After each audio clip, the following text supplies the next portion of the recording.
Ayun na nga mga kababayan, wala pa rin ho tayong maraming pag-uusapan dito sa video na to. Rekta ho tayo sa nangyayaring hearing dyan sa Blue Ribbon Committee. Kung bago lang ho kayo sa PH Update, isang like at isang subscribe. Masaya na ho tayo dyan. Sa mga gusto sumali sa ating community, yung joint button, nandyan lang ho sa baba. Gig! Since there are no senators who wish to propound questions, I think you can, to the Sir. DOJ Secretary. Short Yes, lang for Senator. DOJ. Okay. Yes, sir. Secretary Remulla, sir. Yes, sir. Can we confirm from you, so far sa itong tinatakbo na investigasyon natin, kung ilan na yung na-admit ninyo sa Witness Protection Program from our resource persons, kung meron na ba? Sir, under the Witness Protection Program, dalawang klase ng testigo po. One is a protected witness, people who testify in proceedings.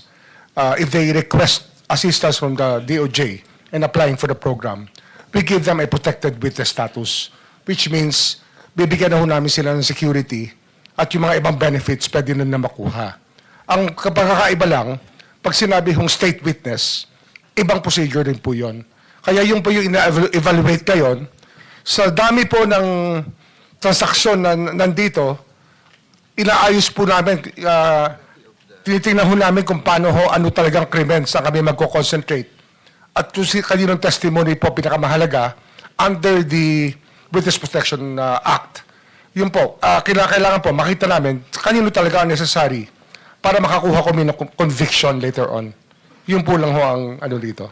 Sir, so far, the level of protection that is being provided to the Diskaya, to Bryce Hernandez, sa ngayon ay sa amin pa lang yan sa Senado? Yes, sir. Wala pa. Sir, I just wrote a letter to the Senate President. I don't know if it was sent here yesterday. Ito po yung informing the senators that we have provisionally accepted them to the program. Tapos i-evaluate namin sila as state witnesses, pero bibigyan ho sila ng security mula po sa sulat na to ay matanggap na Senado.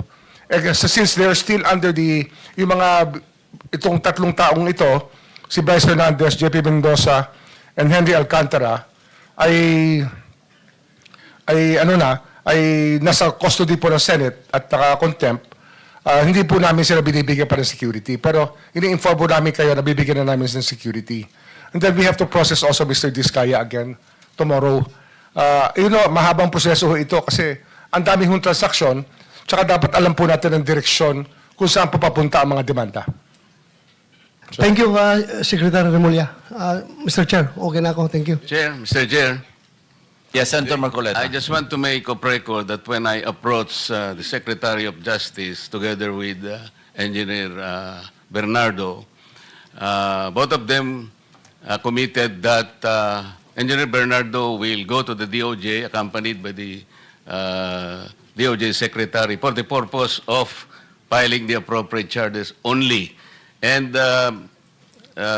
Engineer Bernardo will not in any way add or alter the affidavit that he presented before us. Meaning to say, no additions, no subtractions, walang alterations. Whatever copy that he distributed to this committee will be just that. That is correct. Thank At you, saka, Mr. Chair. recorded naman po, nasa transcript, nasa YouTube, nasa AMPA. Senator Rodante Marcoleta, bago pa isa lang yan, talagang naplansya na yung affidavit na yan. Maisa mo yung si Cheese Escudero, yung si Nancy Binay, at yung si Bong Revilla. Huwag mo na kayo, na lahat ng elemento para mailihis kay Marcos Jr. yung usapin na to, naibigay, nailatag na ho nila dyan sa affidavit na yan. Okay na yan, Senator Rodante Marcoleta, huwag kang mag-alala, di na mababago yan. O baka pagka sa susunod, supplemental affidavit, madadagdagan pa yan, ika nga, di ba? Yes, sir. Kaya Kasi po, kung mag-alter siya, he will be liable for perjury. Hindi po, no supplement, no nothing. Kasi No, po yung hindi- iba, pagdating dito, nagsusupplement. Ang sabi niya, wala na po akong idadagdag. Yun lang po. Meron siya sa statement niya na I humbly reserve the right to submit a supplementary affidavit Yun nga if po warranted. Kaya po in the sinabi ko sa premises. kanya, meron ka rito, magdadagdag. Kasi dapat sana alam natin because he presented himself before this committee, but whatever he does outside this committee, wala tayong kinalaman. Hindi na po natin nalalaman kung ano mangyayari.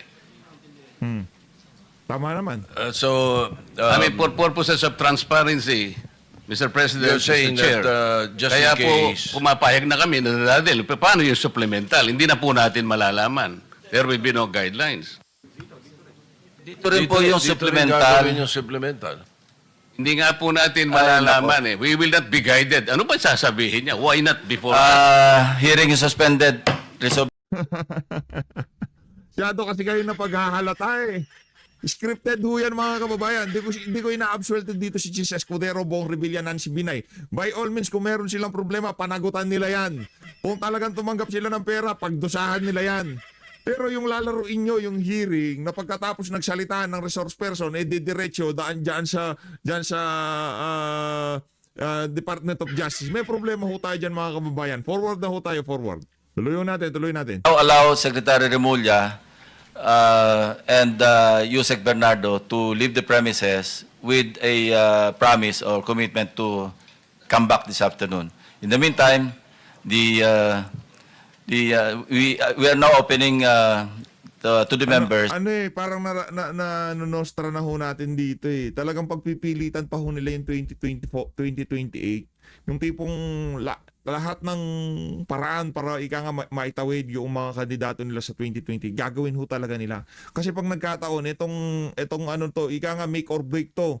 Pagka hindi ho nila nagawa to, sigurado sa 2020, mabubuksan ho ang usapin na to. At yun pa lang ho ang totoong hearing. Yun pa lang ho ang totoong investigasyon. Pero ang nangyayari na to, lahat to yan mga kababayan, puro kabalbalan. Sarswela ho kung tawagin. Yung pagtatanong sa ating mga other resource persons. Yes, you may, your excuse, Secretary Remulla. Yun, no? Okay. The Vice Chairman, Senator Erwin Tulfo, is recognized. 5 minutes, same guidelines, same. Di ba, ang labo ho mga kababayan, merong resource person tapos nagsalita siya pagkatapos yan dumakdak. Itatakbo na siya nitong si Boying Remulla. Dapat ho sana magtanong portion muna bago yung kasi ang labo ng ganyan eh. Di ba? Anong pag-uusapan natin dito? Yung tipong pagkatapos na napak ng isang resource person, bigla siyang paharangan nitong si Boying Remulla. Hindi. Ika nga, in aid of legislation, para na rin sa transparency at para na rin sa mga nabanggit niya, dapat wag siyang paalisin at pasagot tayo naman, wala namang problema. Sino ba yan si Chis Escudero? Wala naman tayong problema. Kahit idamay pa yan si Boy Kilay, di ba? Best friend yan si nitong si Lisa Araneta Marcos. Ang problema dito, bakit pagkatapos nanapak, pagkatapos nakabira nitong si Bernardo, bigla ko siyang kukuberan, magkakaroon ng referee, aawatin yung tanungan na mangyayari. Ang labo lang ho mga kababayan. Same rules apply. Mr. Chair, ako din po nakukulangan po doon sa sinabi ni Yusek Bernardo. Parang kulang pa po yung mga tao na tinuro niya. So I believe yung sa supplemental po, aantayin na lang po natin. Siguro pagbalik niya. Because Sino pa bang hinihintay? di ba ako Mas naniniwala Rodante na Marcoleta? itong apat lang po ito. I'm sure meron din po siya siguro mabanggit sa Kongreso, Mr. Chair. Anyway, I would just like to direct my question to Engineer Henry Alcantara. Mr. Alcantara, sang-ayon po ba kayo doon sa sinasabi ni Yusek Bernardo na dating boss mo? Doon po sa mga personalidad na binanggit niya, wala po akong personal knowledge. Doon naman po sa sinasabi niya na 15 po, ginagalang ko po yung opinion niya. Pero ako po talaga ay 25 po at kung ano po yung nasa affidavit ko, yun po ang dinadala ko po. Pinadadala ko po sa mga driver po. So magkaiba po yung sinasabi niya na 15% doon sa sinasabi niyo na 25% ang dinadala niyo po sa kanya. Yes, Your Honor. Ako po, yun po talaga ang Hindi ho nagko-corroborate yung sworn affidavit nitong si Yusek Bernardo. Yari ho tayo dito. hinahanda namin at pinadadala po sa mga driver po, Your Honor. May babanggit po ba siya na doon po sa 25 na yon ay para kay senador na ganito lang o wala na siya binabanggit na meron din ako dyan? Wala po, Your Honor. So ibig sabihin, doon sa sinabi niya po na statement, linawin ko lamang na 15% po ang dinadala niya doon sa mga umano'y mga kasamahan po namin dito versus doon sa binibigay mo sa kanya na 25%. Kulang po. Is that what you're saying? Ang bigay niyo po sa kanya 25%, pero yung nabanggit niya kanina ay 15% lang. So, nawawala po yung 10%. Saan po kaya napunta, Ginoong Alcantara? Hindi ko na po alam as far as ang knowledge ko po at ang dinadala po namin ay 25% po. Yun po ay hinahanda po. Kasama po ang mga tao ko na naghahanda po nun at nagbibilang, Your Honor. Chair, nawawala po yung 10% po na ito doon sa 25 na Baka napunta kay kay Martin Romualdez at kay Saldico o kanina man kaya dito kay Lisa Araneta Marcos. Baka di ko sinasabing napunta sa kanila.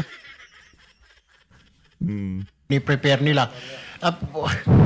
Pero po, Mr. Chair, ang tanong ko lang po ulit ay, pero sa pag-prepare po, hindi po ninyo natanong para kanino ba ito, boss? Para kanino ba ito, boss? Para kanino? Tama naman po yung mga pinagsasabi niya pong pangalan. I never asked po, Your Honor, kasi po siya lang naman po yung kausap ko po. Correct. Siya lang kausap mo. Yes po. Boss Alright. mo, tatanungin mo, boss, ito pera, kanino pala ibibigay ang boss?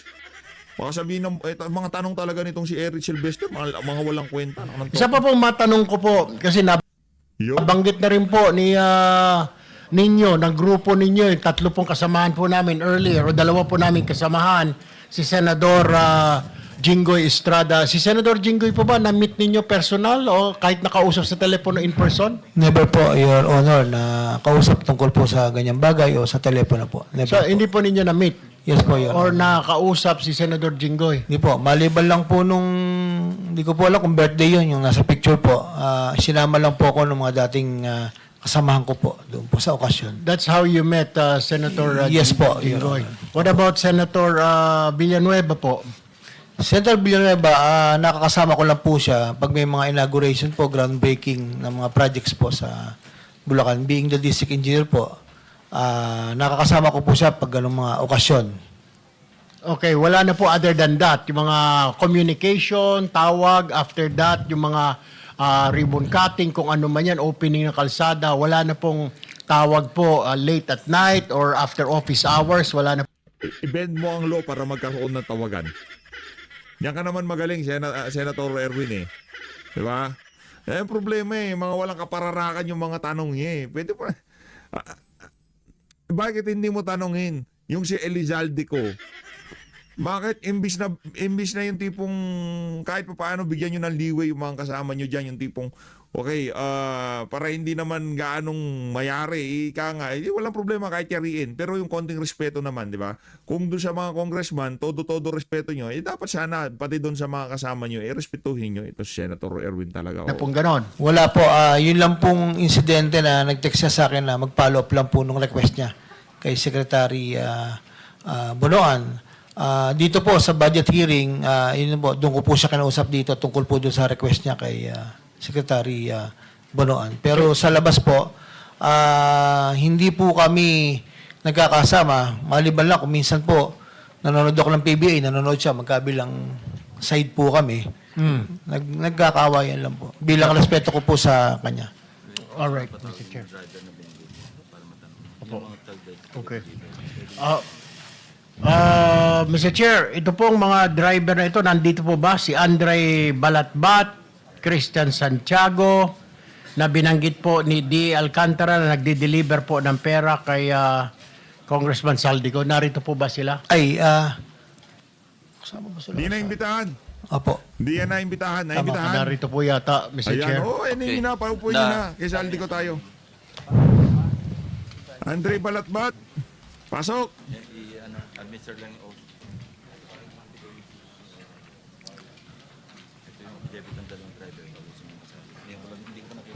Sinunog si Saldi ko eh. Nakanatawa.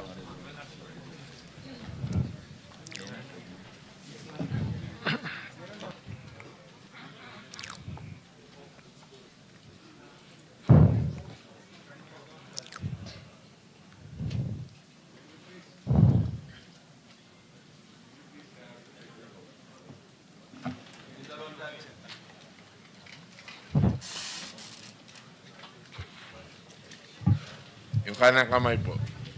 Do you swear or affirm to tell the truth, the whole truth, and nothing but the truth in this proceeding? Yes, sir. Salamat. Take your seats. Okay, maraming salamat po, Mr. Chair. Kay Ginoong Balatbat, sino po si Ginoong Balatbat? Kayo po yon? Totoo po ba na kayo po ay nagde-deliver po ng pera doon po sa bahay ni or sa condo ni Congressman Saldico? Will you attest to that po na totoo po yung sinasabi ng boss ninyo?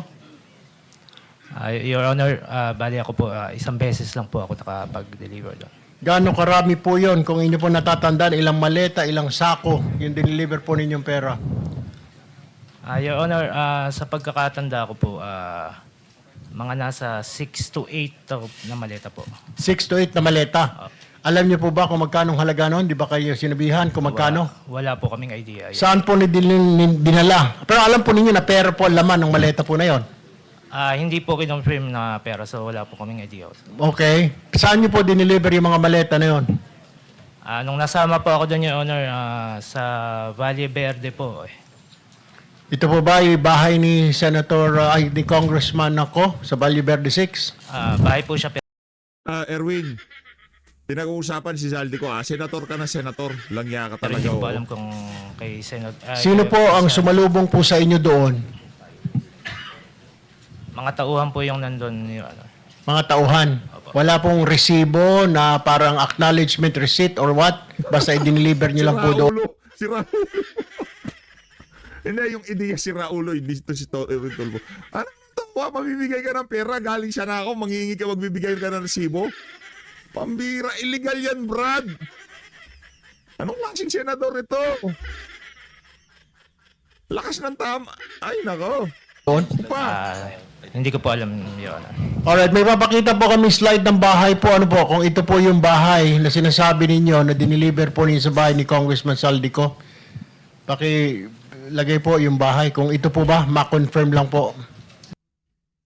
Po yan, Your Honor. Magkaiba. Opo. Okay. Yung sasakyan mo na yan, alam niyo yan? Yung NFI 6319? Your Honor, bali yan po yung nag-pick up po ng... Yan po kasi, Your Honor, yung sa Fairview po. Ano naman yung sa Fairview? Bali yan po yung dinadala namin ni Christian ng Dinadala po na... mga maleta din po yung dinadala namin. So, hindi lang po isang beses. Kasi kung dinadala po namin, sabi nyo, iba naman po ito. So, ibang... Mantangin nyo ho yung mga kababayan, ilang maleta ng pera. Sa tingin nyo ho ba, kay Saldico lang yung mga pera na yan, di ba? Gumagawa ng kabalbalan yung aso ni Martin Romualdez. Sa tingin nyo ho ba, kay Saldico lang yan? Hindi, tanungin ho natin yung mga ordinaryong Pilipino. Si Saldico tauhan ni Martin Romualdez. Siya ang nagtalaga bilang Committee on Appropriation Chairperson dito kay Saldico, dito kay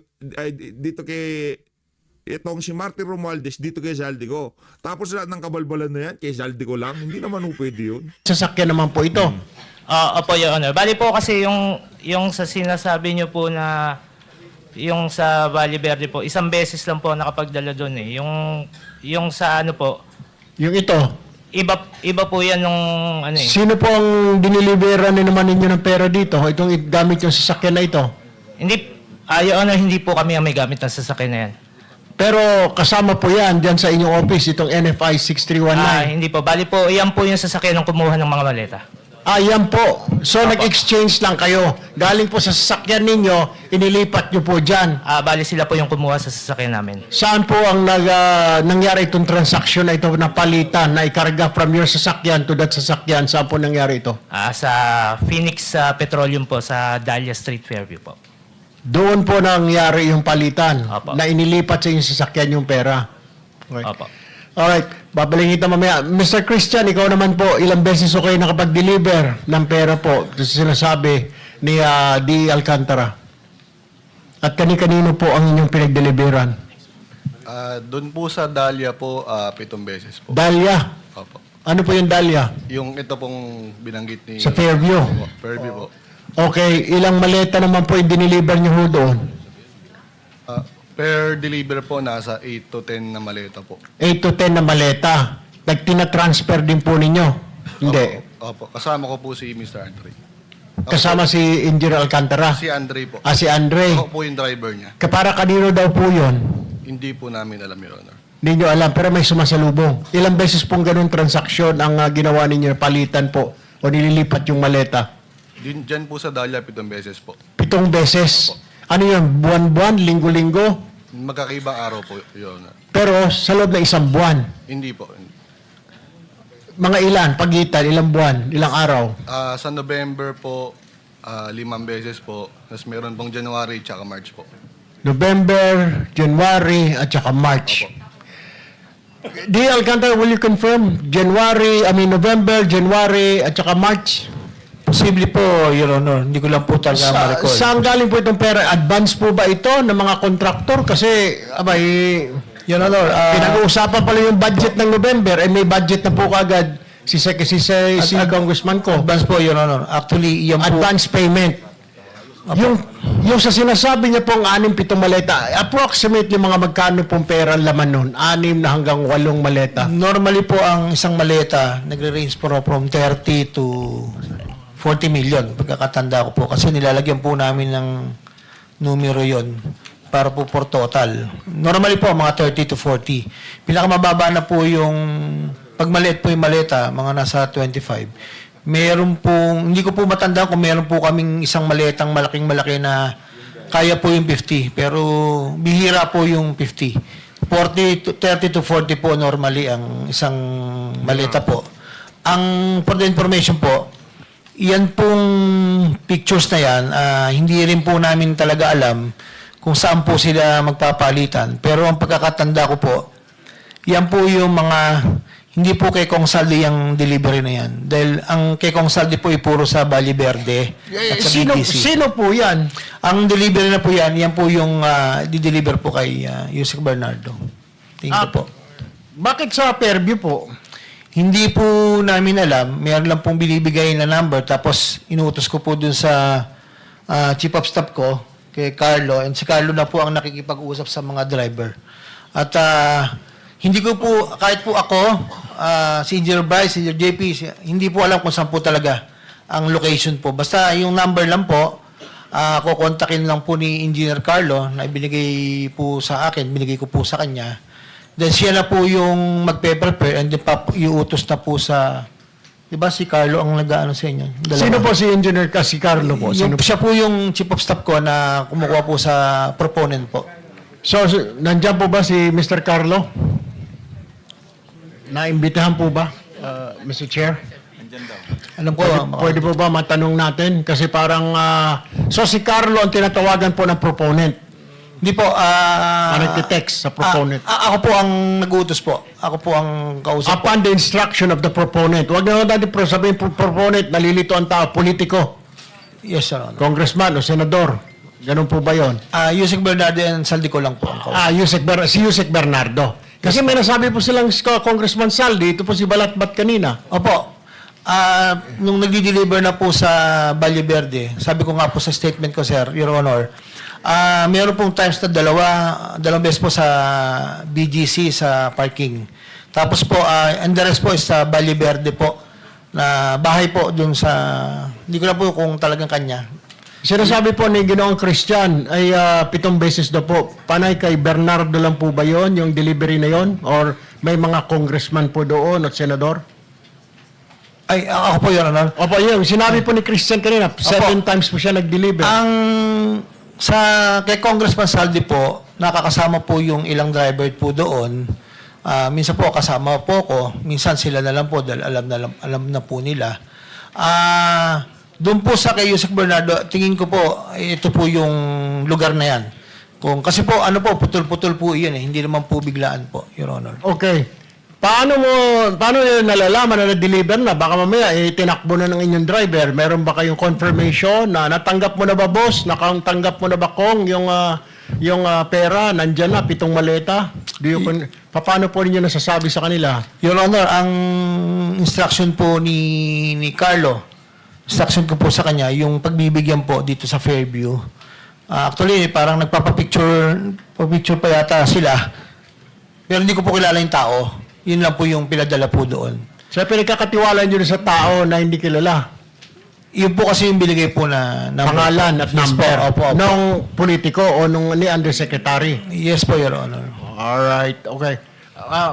No, Senator Erwin, no, kasi we have the whole day to do this. bibigyan namin kayo ng extra 2 minutes. Everybody for that matter, no? Kung gusto niyo i-avail yung additional 2 minutes, tuloy-tuloy lang para mas mahaba. Hindi naman tayo constrained sa oras. So, you may continue. Thank you, Mr. Chair. Si Carlo Rivera, nakapanumpa ka na ba or this is your first time here? Naka-attend na po ako last hearing. Nanumpa ka na ba? Apo, yes po. Nanumpa ka na rin. Okay, Carlo Rivera.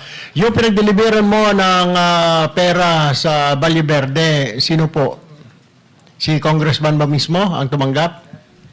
Yun po, inuutos lang po namin sa driver. Sila po ang nagdi-deliver po doon. Yung driver. Opo. Ay, yung po doon sa Dahlia, sa Fairview. Yan po is, bibigay lang po sa akin ni D.E. Henry yung contact number. Then po forward ko po sa kanila. Sino yung nakakausap mo po sa contact number? Number lang po yung binigay po sa akin. Then pino-forward ko po sa driver. Sila na po ang nag-uusap. So, hindi mo actually alam kung sino yung doon sa kabilang linya, kung sino yung number na yon. Apo, yun. Wala po sinasabi. Wala po. Alright. Balikan ko mamaya, Mr. Chair, siguro sa second round ka.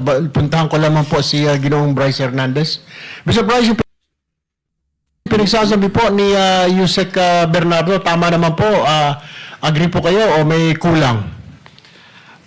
Your Honor, parang kulang po yung commitment na binanggit po ni Yusek Robert. Kasi as per instruction po sa amin ni Boss Henry, nasa 25% po ang pinapaprepare na obligasyon.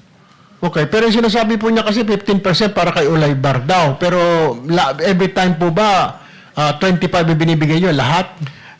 Pag po ganun na senatorial funds, ano po, minimum po yung 25%, nagiging 30 pa nga po. Pag sa senador dinideliver? Sa tao, staff po ng yes po. Staff po ng senador. Yes po. dinideliver. Yes so, po, nasa Your Honor. 30. Yes po. Yung mga tao po nabanggit niya na bago ngayon, tama po ba yun? Or ngayon nyo lang po narinig? Your Honor, ngayon ko lang po nadinig yun. Hindi ko na po abot yun, Your Honor. Balikan ko po si Engineer Alcantara, itong mga tao pong nabanggit, sina Chis Escudero, sina Nancy Binay, Bong Revilla, personal na po ba ninyong namit ito? Or paano po, naka-text ninyo? Hindi po, Your Honor. Ngayon ko lang po narinig about Escudero, Binay, yung Bong Revilla po, yung 300 million, si Yusek Robert po ang nambagit sa akin na sinabi ko po sa affidavit ko po. Wala po akong komunikasyon, hindi ko po sila nakakausap. Ang kausap ko lang po ay si Yusek Bernardo po. Okay. At one point, nakapunta ka sa birthday party o alam mo yung mga kababayan ho natin, baka may mga litrato po, nandun po kayo sa mga birthday, sa mga kasalan, what have you. Wala po. Doon lang po sa okasyon ni Senator Jinggoy na sinama nga po ako ng mga dating kasamahan ko po. Nagpa-picture lang po ako. Kahit naman po, kung sino po yung nakita ko doon, ang tanda ko po. Kahit po kay, ano ba yun?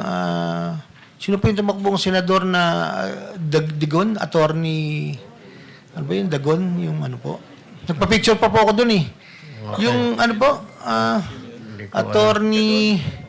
Gadon. Attorney Larry Gadon. Opo, nagpa-picture pa po ako. Basta kung sino po yung nandoon. Pati ho itong si Gadon nadamay. Pambihira yan. Uy, pati si Gadon nadamay na ako mga kababayan. Paalat-alat kasi kung saan nagpupunta. Picture lang po ako. Alright. So Bryce, mali po yung sinasabi ni Yusek. So parang kulang kasi sinasabi niya 15% lang pero kayo ini-impake niyo 25%. Opo, minimum po yun, 25%. So sa palagay mo, doon sinabi niya po, nasaan kaya napunta po yung 10%? It's either po kay Boss Henry o kay Boss Robert. Hindi po sa akin. Okay. Pero 25 sigurado ka. Opo, Your Honor. Okay. Alright. Dito po kay Ginoong JP, agree? Dito po sa sinabi ni Yusek Bernardo, tama po? Agree po na 25% po to up to 30% po yung pinagagayak po. Will it be safe to say, Engineer Alcantara, na yung 10% napupunta lang siguro kay Yusek Bernardo? Wala po akong personal knowledge.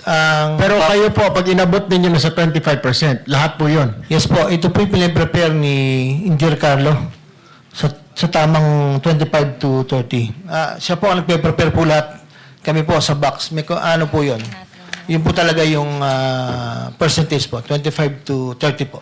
Okay, kaklarify ko lang, Yusek, pag congressman, senador, 30% po ba ang binibigay ninyong komisyon o yung pinapadala ninyo? Your Honor, kay Congressman Saldi po is 25 nga po. Kaya sa senador po, wala po akong knowledge. Basta si Yusek Bernardo po ang nagsasabi sa akin na ganun po. At So, it's Yusek Bernardo ang contact po ng mambabatas, hindi po kayo rekta. yes po, Your Honor. Alright. Ngayon, linawin ko rin po, yung para po sa pass-through charges sa mga district representative, meron din po yan. Kasi yung tinatawag na parking fee. Hindi naman niya lugar yun, hindi niya distrito, pero kailangan lagyan ng pondo doon. Magkano percent po ito? 5% po, Your Honor. Hindi 6%, 5%. Meron pong panahon na nag-6 po din 2024 kasi po yung pong ito po ay sariling plano ko po.